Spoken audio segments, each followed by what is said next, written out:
सती इस एक वर्ड के दो अलग अलग लेकिन जुड़े हुए मीनिंग्स हैं। सबसे पहले सती शब्द संस्कृत के सत से आया है, जिसका अर्थ होता है सच्चाई या पवित्र।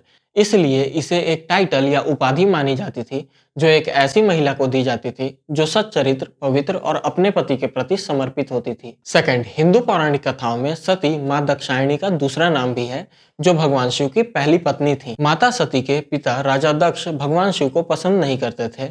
उनकी इच्छा के विरुद्ध जाकर माता सती ने भगवान शिव से विवाह किया था। इसके कुछ समय बाद राजा दक्ष ने एक बहुत बड़ा यज्ञ आयोजित किया, जिसमें उन्होंने समस्त देवी देवताओं को बुलाया, माता सती और भगवान शिव को छोड़कर। अब इस बात से माता सती को बहुत दुख पहुंचा और वो बिना इनविटेशन के वहां गई। जब माता सती वहां पहुंची तब उन्होंने देखा कि वहां भगवान शिव का अपमान किया जा रहा है। अब इन बातों को देखकर उन्हें बहुत दुख पहुंचा और उन्होंने उसी यज्ञ में कूदकर खुद को आत्मदहन कर लिया। जब माता सती ने खुद को आत्मदहन किया तब वो विडो यानी विधवा नहीं थी, उनके पति भगवान शिव जीवित। उनका ये एक्ट अपने पति के सम्मान के लिए एक एक्ट ऑफ प्रोटेस्ट यानी विरोध का एक तरीका था। इसका उस प्रथा से कोई लेना देना नहीं है जिसे हम बाद में सती प्रथा के नाम से जानते हैं। अब आते हैं सती प्रथा पर।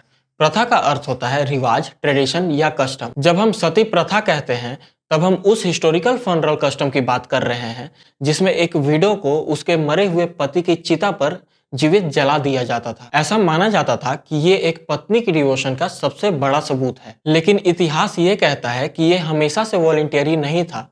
हो सकता है कि कुछ महिलाओं ने इसे एज अ वॉलंटियरी किया होगा, बट ज्यादातर मामलों में ये जबरदस्ती या फोर्स्ड होता था। उन्हें मजबूर किया जाता था चिता पर बैठने के लिए। विधवाओं की लाइफ उस समय बहुत कठिन होती थी। उनसे उनके सारे अधिकार छीन लिए जाते थे। कभी कभी इस बुरी जिंदगी से बचने के लिए और सम्मान पाने के लिए उन पर यह करने का सोशल प्रेशर होता था। कुछ मामलों में रिश्तेदार प्रॉपर्टी हड़पने के लिए भी महिलाओं को सती होने के लिए फोर्स करते थे। और ये सब मेनली मिडिवल और मॉडर्न पीरियड में देखा गया, जिसे हम आगे धीरे धीरे वीडियो में समझेंगे। अब जौहर एक ऐसी प्रैक्टिस थी जिसमें मास सेल्फ इमोलेशन यानी जीवित जला दिया जाता था। ये प्राइमरली इंडिया के राजपूत क्लैन की वुमेन्स और चिल्ड्रंस द्वारा परफॉर्म किया जाता था। ये वॉर के टाइम में लिया गया एक डिस्परेट और फाइनल एक्ट होता था, जब उनके फोर्ट या किंगडम की हार तय होती थी और उनके भागने की कोई उम्मीद नहीं बचती थी। इसका प्राइमरी मोटिव ऑनर को प्रिजर्व करना और कैप्चर को अवॉइड करना था। मिडिवल ईरा में डिफीटेड पॉपुलेशन को अक्सर इन्वेडिंग आर्मी के हाथों एंस्लेवमेंट, टॉर्चर या सेक्सुअल वायलेंस फेस करना पड़ता था। वुमेन्स ने कैद में जीने के बजाय आग में मरना बेहतर समझा। जब उनको लगता था कि हारना तय है, तब एक मैसिव चिता जलाई जाती थी। वुमेन्स अपनी शादी के जोड़े पहनकर अपने बच्चों के साथ आग में जंप कर देती थी। इसे अक्सर सती के साथ कंफ्यूज किया जाता है, बट इसमें दो की डिफरेंसेस हैं। सती एक विडो द्वारा हस्बैंड की डेथ के बाद परफॉर्म किया जाता था, जबकि जौहर तब परफॉर्म किया जाता था जब हस्बैंड्स अभी जिंदा होते थे, उनके फाइनल बैटल पे जाने से ठीक पहले। सती टाइपिकली एक इंडिविजुअल एक्ट था। जौहर एक कलेक्टिव मास एक्ट था जिसमें हंड्रेड्स या थाउजेंड लोग इन्वॉल्व रहते थे। कई लोग ये क्लेम करते हैं कि सती प्रथा माता सती और भगवान शिव वाले स्टोरी से प्रेरित है, लेकिन ये तो कोई सती प्रथा थी ही नहीं। इसके अलावा you will shock to know that Hindu धर्म के सबसे पुराने टेक्स्ट वेदास में भी सती प्रथा का कोई डायरेक्ट उल्लेख है ही नहीं। ऋग्वेद में एक श्लोक है जिसे लोग अक्सर गलत समझते हैं। ये एक सिंबॉलिक रिचुअल का वर्णन करता है जहां विधवा अपने पति की चिता पर उसके पास लेटती है, लेकिन चिता जली हुई नहीं होती। इसके बाद उसे उठने और जीवन में वापस आने के लिए कहा जाता है।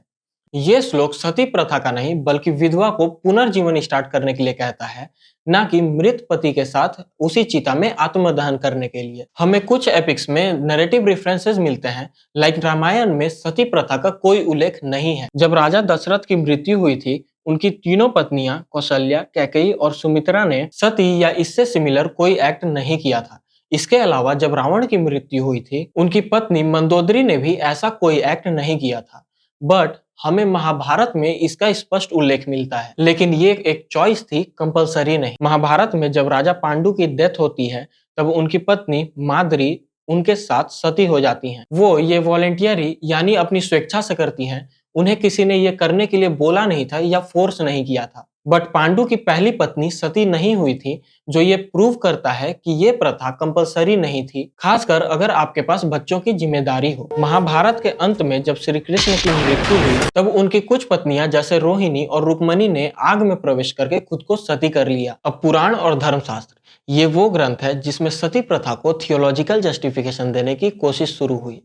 500 सीई के बाद के कुछ पुराणों में सती प्रथा को ग्लोरीफाई किया गया और ये कहा गया जो पत्नी सती होती है वो अपने पति के पापों को धो देती है और 3.5 करोड़ साल तक स्वर्ग में रहती है। बट ये बाद में जोड़ा गया अंश माना जाता है, जिसे ट्रांसलेट या रीप्रिंट करते टाइम ऐड किया गया होगा। मनुस्मृति, जो हिंदू लॉ की one of the most important book है, उसमें इसका कोई उल्लेख नहीं है।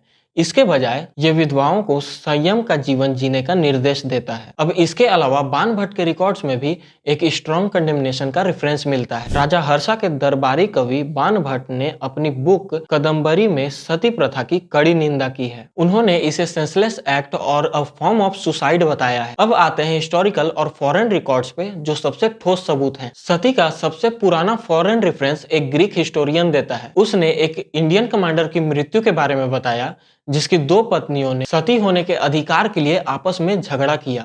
इसे हम आगे वीडियो में समझेंगे, लेकिन उससे पहले ब्राह्मण्स और राजपूत परिवार वाले विधवाओं को फोर्सफुली चिता पर ढकेल देते थे, जिसे प्रॉपर्टी हड़पने और विधवाओं से छुटकारा पाने के लिए इस्तेमाल किया जाने लगा। एक यूनिक लीगल और कल्चरल डिस्प्यूट शुरू हो गया। वाइफ से ये एक्सपेक्ट किया जाता था कि वो अपने पति की चिता पर अपनी जान दे दे।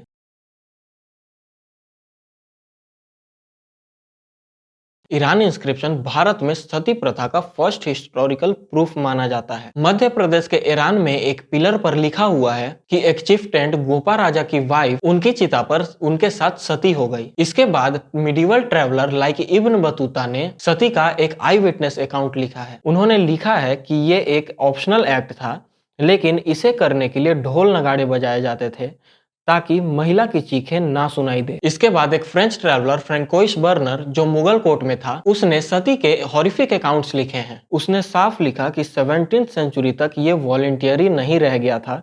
ब्राह्मण्स और राजपूत परिवार वाले विधवाओं को फोर्सफुली चिता पर ढकेल देते थे। इन सभी रेफरेंसेस से ये पता चलता है कि ये प्रथा वैदिक नहीं थी। इसकी शुरुआत क्षत्रिय यानी वॉरियर क्लास में एक रेयर और वॉलंटियरी एक्ट के रूप में हुई, जैसा महाभारत में दिखता है। 500 सीई के बाद के कुछ पुराणों ने इसे ग्लोरीफाई करना शुरू किया, बट उसका कोई प्रूफ नहीं है, क्योंकि जो ओरिजिनल पुराण है उसमें ऐसी कोई बातें लिखी हुई है ही नहीं। मिडिवल पीरियड तक आते आते ये एक फोर्स्ड और भयानक प्रथा बन गई, जिसे प्रॉपर्टी हड़पने और विधवाओं से छुटकारा पाने के लिए इस्तेमाल किया जाने लगा। अब सभी इंसिडेंट्स को डिटेल में जानते हैं।